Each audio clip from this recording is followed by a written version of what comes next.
अनेक पक्षाच्या लोकांनी महायुतीचा उमेदवार अनेक ठिकाणी जाहीर झाले नाही, याबद्दलचा प्रश्न त्यांच्या मनामध्ये होता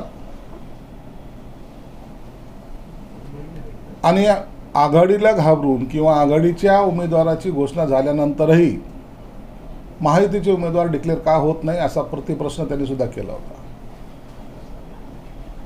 आपण पाहतायत की आघाडीच्या उमेदवारांची घोषणा केल्यानंतर आघाडीमध्ये झालेली बिघाडी, त्यांच्यात असलेली बंडखोरी किंवा त्यांच्या नेत्याने एकमेकावर केलेली चिखलफेक ही संपूर्ण महाराष्ट्राने पाहिलेली आहे.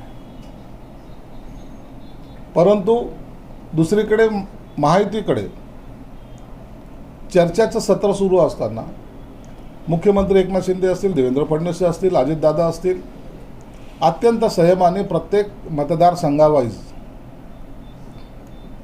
असलेले इच्छुक किंवा इतर पक्षाची असलेली मागणी, या दोघांचा मेळ साधून सर्वांशी संवाद साधून आता महायुतीच्या उमेदवाराची फायनल यादी तयार केलेली आहे.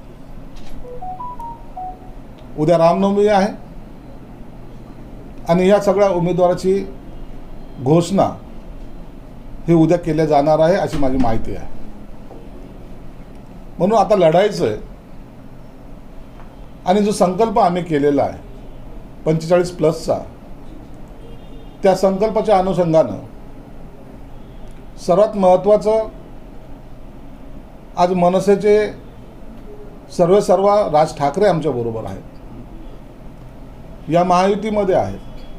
यांच्या प्रचाराच्या सभेचा एक म्हणजे महायुतीच्या सर्व नेत्यांचा, पंतप्रधान तर आता सभा घेत आहेत, शहासाहेबांची सभा झालेली आहे, योगी आदित्यनाथ सुद्धा 23 तारखेला खामगावला येत आहेत आणि अशा सगळ्या सभा, या सभाचा धडाका हा तुम्हाला 22 तारखेपासून पुढे चालू झालेला दिसणार आहे.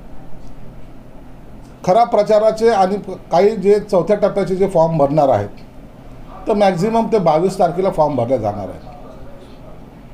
म्हणून आता महायुती लढायला सज्ज झाली. आता प्रचाराचा जो अश्वमेध निघणार आहे तो महाविकास आघाडीच्या उमेदवाराचे डिपॉझिट जप्त केल्याशिवाय राहणार नाही. आणि एक दिलानं एक संघ होऊन, मग ते भाजप असो, ते राष्ट्रवादी अजितदादा असो, आम्ही शिवसेनावाले असो किंवा मनसे असो, एक दिलाने आणि जोमानं या प्रचारात उतरणार आहोत आणि याबद्दल कुणाला काही शंका असण्याचं काही कारण नाही. एक गोष्ट मजेदार आहे, पण उद्या जे